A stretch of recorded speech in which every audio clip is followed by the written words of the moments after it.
Alors pour l'instant, c'est le débat du Grand Soir 3 consacré à une question qui divise. Faut-il pénaliser les clients pour lutter plus efficacement contre la prostitution, contre les réseaux, la traite? Voilà, certains pensent que oui, d'autres pensent que non. Pour vous faire votre propre opinion, vous allez entendre tous les arguments grâce à mes invités. Bonsoir Elisabeth Lévy. Bonsoir. Vous dirigez la rédaction du magazine Causeur qui a sorti le manifeste contre cette loi. Vous allez nous expliquer les raisons pour lesquelles vous êtes opposé à cette proposition de loi. Anne-Cécile Maillefer, bonsoir. Bonsoir. Vous êtes la porte-parole de l'association Oser le féminisme. Vous avez aussi milité au mouvement d'Uni qui aide les prostituées. Thierry Chapeauzer, bonsoir. Bonsoir. Vous êtes membre du STRAS, le syndicat du travail sexuel. Vous êtes vous-même prostitué. Travailleur du sexe, oui. On ne dit pas prostituée, on dit travailleur non, du on sexe. peut dire prostituée, mais je préfère travailleur du sexe parce que moi c'est clair que je suis un travailleur, voilà. Dans la rue, sur Internet? J'ai commencé dans la rue, mais maintenant je travaille, je mets des annonces sur Internet, oui. Alors, avant de se demander s'il faut pénaliser le client, on va tout de suite évacuer la polémique autour du fameux manifeste, la pétition publiée donc le 30 octobre par le magazine Causeur qui revendiquait le droit à la pénalisation. Elisabeth Lévy, pourquoi avoir lancé ce manifeste? C'était par provoque? Non, mais par provoque, non. Quoique je ne savais pas que la provocation c'était mal, je croyais au contraire que c'était très bien, mais non, c'était pas par provocation, c'est parce que ce sujet me préoccupe, en fait, et pas depuis, c'est pas sorti maintenant, ça fait un moment que j'écris souvent là-dessus, parce que je crois que ce qui est en cause, au-delà de la prostitution, et je le disais d'ailleurs dans le texte d'accompagnement de ce manifeste, ce qui est en cause, c'est la liberté, c'est-à-dire ce que nous défendons dans ce texte, c'est le droit de deux ou plusieurs adultes consentants d'avoir la sexualité qu'ils veulent. Et je suis très inquiète, mais vraiment, en plus, je ne le dis pas pour rire, je suis très inquiète de cette volonté qui n'est pas seulement gouvernementale, qu'on sent aussi dans une partie du féminisme aujourd'hui, si vous voulez, d'édicter des normes pour les autres et de dire à la place des autres ce que signifie la liberté ou pas. Et je vous le dis immédiatement, par exemple, il y a un argument qui me rend vraiment nerveuse, je dirais, je vais essayer de ne pas l'être, c'est quand on me dit parce que bien entendu nous ne défendons pas les réseaux, nous au contraire la loi déjà prévoit de punir les réseaux, le proxénétisme, l'exploitation, la violence et l'agression, donc ce que nous défendons, c'est ce qui vous énerve, Elisabeth Lévy? Ce qui m'énerve, c'est que on s'autorise à décider à la place des autres ce que doit être leur vie intime et sexuelle. Et alors, quand on dit juste un dernier mot comme ça, on va poser la question à votre voisine. Il y a un argument que je trouve très dangereux. Parce que, évidemment, donc nous ne défendons que la prostitution choisie. Voilà. Et il y a un argument que je trouve très dangereux, c'est quand on dit à ces femmes, puisqu'il s'agit très souvent et généralement de femmes, quand on leur dit mais vous êtes consentantes, mais vous ne l'êtes pas vraiment car vous êtes aliénées et vous ne pouvez pas choisir ça librement. Eh bien ça, quand on se met à dire aux gens que leur consentement n'est pas un consentement, et quand on se met à dire, les féministes d'abord disaient quand une femme dit non, c'est non. Eh bien maintenant, elles nous disent quand une femme dit oui, c'est non. Eh bien, on va poser la question à Anne-Cécile Maillefer, puisque vous représentez Oser le féminisme. Qu'avez-vous envie de répondre à Elisabeth Lévy? Que le discours d'Elisabeth Lévy, en fait, on le connaît bien. Ça fait à peu près 2000 ans qu'on nous le ressort. C'est le discours juste d'une avocate des puissants, d'une avocate des clients, d'une avocate de la domination masculine. C'est pas la première fois qu'Elisabeth Lévy prend parti pour les puissants. Elle le fait sur d'autres sujets d'ailleurs. C'est absolument pas une provocation comme elle le disait. Ça va juste dans le sens des puissants, en fait, tout simplement. En disant touche pas à ma pute, en fait, ce que dit ce manifeste surtout, c'est touchez surtout pas aux clients, touchez surtout pas à la domination masculine qui existe encore. Ne remettez surtout pas en cause ça. La liberté dont elle parle, en fait, c'est surtout la liberté pour les hommes de disposer du corps des femmes quand ils le souhaitent ou ils le souhaitent. Voilà, c'est ce qu'on a en dire. En plus, voilà, utiliser en plus touche pas à ma pute et les 343 qui sont quand même deux symboles à la fois de la lutte contre le racisme et de la lutte des droits des femmes. Votre église ? Ben oui, vous avez effectivement, vous êtes devenus des bigots. C'est incroyable. Parce que vous êtes propriétaire du manifeste des 343. Vous êtes propriétaire de l'histoire du féminisme. Si vous avez lu ce qu'on en dit justement des signataires du manifeste des 343, elles sont vraiment pas ravies du tout. Ça a été détourné comme ça. Donc voilà. Elisabeth Badinter a donné un entretien. Moi, personnellement, en fait, juste sur la prostitution, pour le coup, vous, ça vous intéresse beaucoup, ça tombe bien. Moi, j'ai été sur le terrain pendant 5 ans. J'ai vu ce que c'était la prostitution. J'ai aidé des personnes prostituées. J'étais à leur côté. Je les ai écoutées. C'est comme ça que j'ai forgé d'ailleurs ma conviction abolitionniste. Mais si vous l'avez forgé comme vous forgez une conviction sur moi, c'est-à-dire vous avez jamais lu une ligne de moi et vous dites Elisabeth Lévy défend les puissants parce que vous répétez ce que vous entendez partout. Excusez-moi. C'est très simple. Permettez-moi de vous dire que vos convictions. En fait, votre magazine, il est là. C'est très simple. Vous avez déjà lu un article entier de ce magazine? Malheureusement, oui. Malheureusement, oui. C'est ce qu'on appelle un débat démocratique. Moi, ce que je vous invite juste à faire, c'est un jour vraiment, descendre sur le trottoir, parler à ces femmes, vous regardez comment ça se passe, regardez comment ça se passe à Château-Rouge, c'est 20 € derrière une poubelle avec une Nigériane, c'est comme ça que ça se passe à Château-Rouge, et après vous irez continuer à défendre les clients. Allez mesdames, on va donner la... Vous me permettrez après de répondre à ces attaques. Oui, mais on va aller au-delà du manifeste et au-delà de votre magazine, mais j'aimerais avoir le sentiment de Thierry Schaffhauser, puisque vous êtes concerné au premier chef. Que pensez-vous de cette discussion en fait, je pense que ce qui était un peu malheureux avec cette tribune, c'est que du coup, on a eu un débat qui était polarisé entre les salauds et les féministes. Alors déjà, nous, on se revendique féministes, donc voilà, on n'est pas dans le même... Bon, c'est alors, pas les féministes, c'est des féministes. Il y a des féminismes, mais en tout cas, pour nous, la question, c'est surtout la question des conditions de travail. Moi, je pense pas que le travail rend libre, donc je ne serai pas dans un argument sur la question de la liberté. Mais en revanche, je pense que pénaliser les clients, ça va forcément avoir un impact sur les travailleurs. Déjà en termes de revenus, si on a moins de clients, forcément on a moins d'argent. Ça veut dire peut-être devoir accepter des clients qu'on refusait avant, devoir accepter des pratiques qu'on refusait avant. Ça veut dire surtout qu'on va devoir se cacher pour maintenir sa clientèle. Et se cacher, ça veut dire être plus vulnérable par rapport à des agressions. Ça veut dire aussi que les associations de santé vont avoir plus de mal à nous identifier pour faire le travail de prévention, d'accès aux soins.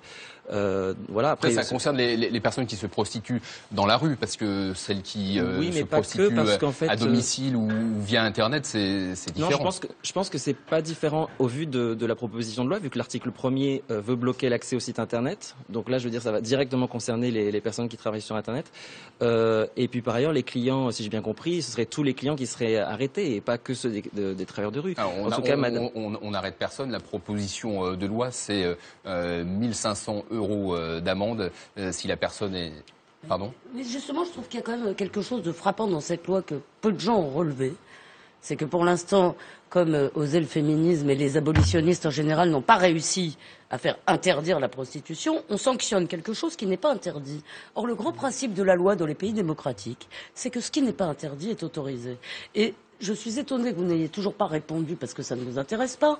Si vous voulez, vous nous donnez des exemples et vous essayez d'aller à l'émotion. Moi, je vous parle d'une partie des prostituées, d'accord, qui ont choisi de le faire et qui le disent. Et comme par hasard, vous me répondez par Château-Rouge, parce que celle-là, vous n'avez rien à leur dire. J'en ai vu une hier soir, d'ailleurs, une femme charmante et très amusante, qui m'a dit « Mais j'en peux plus. Nous n'avons jamais été essuyés autant de mépris par ces femmes qui se prétendent féministes. Nous sommes traités comme des enfants. » Elle me l'a dit. Elle n'avait pas l'air du tout d'aller mal, ni monsieur d'ailleurs. Je veux dire... Le journalisme n'est peut-être pas plus un livre. De toutes les personnes mais je ne parle pas de celle-là. Qui se prostituent. Moi, j'aimerais vous donner la réponse à la question que nous posions tout à l'heure à nos téléspectateurs. Faut-il sanctionner, pénaliser les clients des prostituées pour voir un petit peu l'état de l'opinion? C'est pas un sondage, hein, c'est une photographie à l'instant T. Réponse pour une très large majorité de personnes non, à près de 70%. Vous le voyez, 69,1%. Oui pour 21,8%. Est-ce que l'exemple est celui de la Suède, par exemple? Parce qu'on va voir un reportage en Suède. Je vous poserai la question après. On voit ce reportage puisque la Suède a été pionnière en Europe depuis une dizaine d'années, depuis 1999. Eh bien, la Suède pénalise les clients.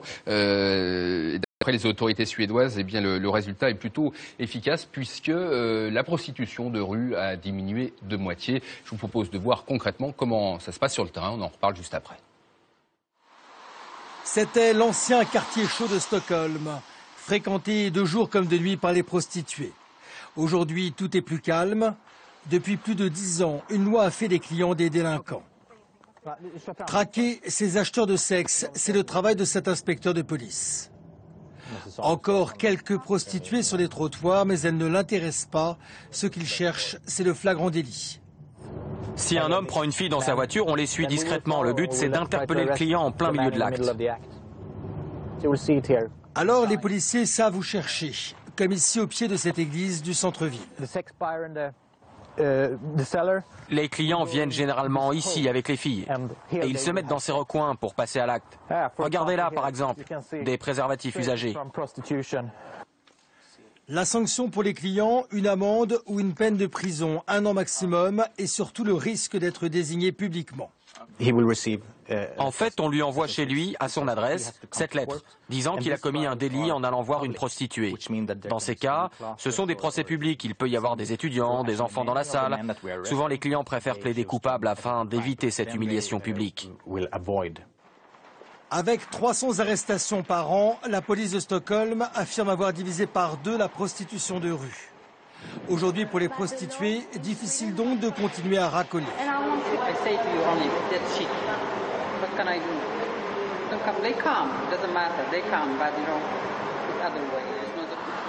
Le Royaume de Suède est le premier pays européen à avoir pénalisé l'achat du service sexuel.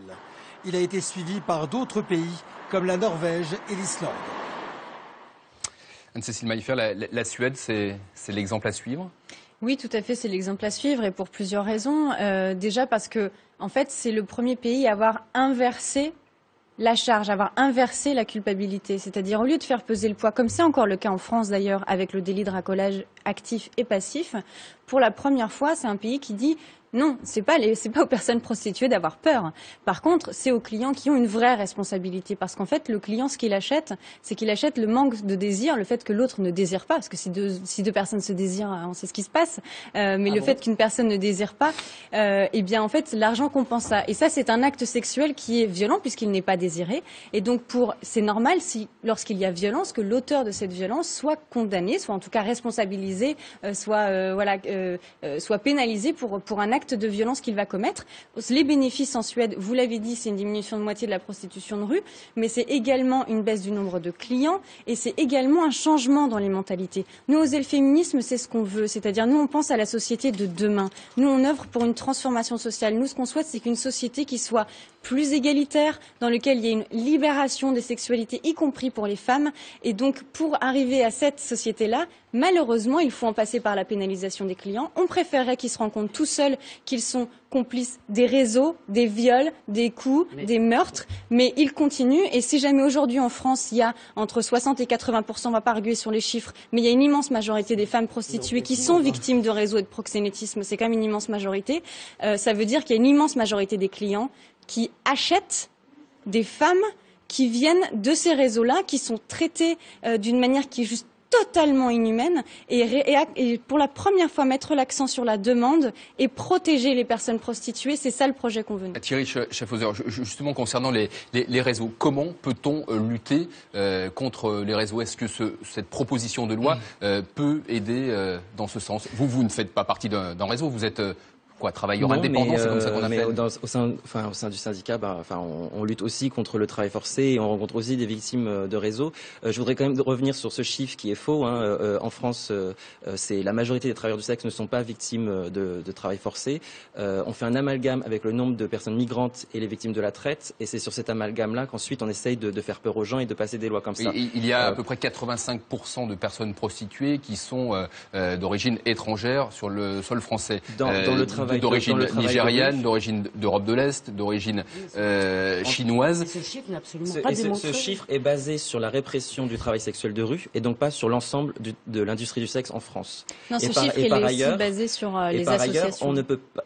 Mais bien sûr, moi, mon association, effectivement, on constate qu'il y a beaucoup de migrantes dans le travail de rue. On est d'accord avec ça. Mais on ne peut pas amalgamer ensuite pour dire qu'elles sont toutes victimes de la traite. Ça, c'est pas vrai. Et tout à l'heure, vous avez parlé des Nigériens de Château-Rouge. Moi, j'en connais qui sont venus à la manifestation pour lutter contre la pénalisation des clients. Donc, je pense qu'on ne peut pas instrumentaliser leurs paroles comme ça aussi. Pour lutter contre le travail forcé, je pense que pénaliser les clients, c'est contre-productif. Si on veut nous forcer à passer par des intermédiaires et donc renforcer le proxénétisme, effectivement, c'est ce qu'il faut faire. Le fait de se cacher, ça nous rend encore plus invisibles et donc l'exploitation va être encore plus invisible. Et par ailleurs, c'est gâcher les ressources de la police au lieu de se concentrer sur le travail forcé. La lutte contre le travail forcé, c'est une affaire... rapidement, et après je vous fais entendre policière. Non mais quand même, je voudrais relever deux choses. Les clients sont des puissants. Anne-Cécile, pardon. On parle plus de ça. Moi j'étais sur la police. Il faut avancer s'il vous plaît dans le débat parce qu'il nous reste plus que 3 minutes. Je suis navré, on entend des choses incroyables. Moi je pense que c'est important de défendre les clients. C'est important de dire, excusez-moi, de dire que oui. Je veux dire, vous pensez que tous les hommes sont violents, des salauds, etc. Je veux dire, vous n'avez jamais parlé à quelqu'un... tous les hommes ne sont pas clients. Tous les hommes ne sont pas clients. Je veux dire, tous les clients ne sont pas des salauds infects. Et vous savez ce qui se passe. Vous avez dit, on sait bien ce qui se passe quand deux personnes se désirent. Mais vous êtes d'une naïveté confondante. Vous pensez régenter le désir. Ça suffit de criminaliser. Vous voulez criminaliser les hommes. On criminalise la violence sexuelle. Non. Vous n'êtes pas pour la violence sexuelle quand même. Il vient de vous le dire. Je vous l'ai dit tout à l'heure, j'étais tout à fait contre. Je crois que c'est de la poudre aux yeux et que si on veut lutter contre les réseaux mafieux, eh bien, il faut que les forces de police, d'accord, fassent des enquêtes et fassent un travail de police. La pénalisation de gens, si vous voulez, qui, jusqu'à preuve du contraire, ne sont pas tous des violeurs ou des violents, sinon les prostituées, vous le direz. Il y a quand même des prostituées qui nous le disent, qui l'ont dit sur ces plateaux, qui l'ont dit partout. Mais il y en a d'autres qui disent autre chose. Est-ce que vous avez entendu les survivantes de la prostitution qui disent d'autres choses? Est-ce que vous êtes capable d'entendre que votre loi pénalise tout le monde? Notre loi, ce qu'elle fait, c'est qu'en fait... répondre à ces femmes qui disent on veut le faire? Je peux répondre à ces femmes-là. Et en fait, ce qu'il est important de montrer, c'est que cette loi, c'est une arme entre les mains des personnes prostituées. Qu'aujourd'hui, ce qui se passe, c'est que si par exemple un client ne veut pas mettre de préservatif, le client peut lui dire moi j'appelle la police parce qu'aujourd'hui c'est la personne prostituée qui est en infraction. Or demain justement c'est inverser le rapport de force, c'est donner du pouvoir aux personnes prostituées et donner une arme entre leurs mains parce que demain si le client ne veut pas mettre de préservatif, la personne prostituée peut dire moi j'appelle la police. Alors on criminaliser une partie de la population. S'il vous plaît, Elisabeth Lévy, on parlait de la police. Certains syndicats de policiers estiment que le texte, que la proposition de loi ne va pas permettre de lutter contre les réseaux, bien au contraire, puisqu'il envisage la suppression du racolage passif. Je vous propose d'écouter Bérangère Maguet, interrogée par Gaël Andols. On n'a pas aujourd'hui les moyens en termes d'effectifs pour que les policiers puissent se cacher derrière les buissons pour écouter une conversation entre un client et une prostituée. Par rapport à l'ancienne loi sur le racolage passif, même si les suites pénales étaient rares, très marginales pour les prostituées, elles permettaient néanmoins quand même de commencer des investigations beaucoup plus poussées par rapport au démantèlement des réseaux. Voilà les propos de Bérangère Maguet du syndicat Synergie de la police. Thierry Chaffauser, un dernier mot de conclusion à chacun. On commence par vous. Écoutez, oui, non, je pense que cette loi elle est très dangereuse. Nous, on n'est pas consultés. On fait des lois comme ça sans prendre en compte notre avis. Ça va faire comme pour le racolage. On va devoir lutter encore pendant plusieurs années contre cette loi qui est très néfaste. Elisabeth Lévy. Non, mais moi, je suis frappée par la question de la liberté. Je suis frappée par le fait que depuis tout à l'heure, on nous dit les policiers n'en veulent pas, les associations de travailleurs du sexe n'en veulent pas, mais on a des féministes punitives qui ne s'intéressent qu'à l'interdit, qui sont quand même et qui osent en plus elles aussi se réclamer du féminisme d'avant, ce que je trouve incroyable.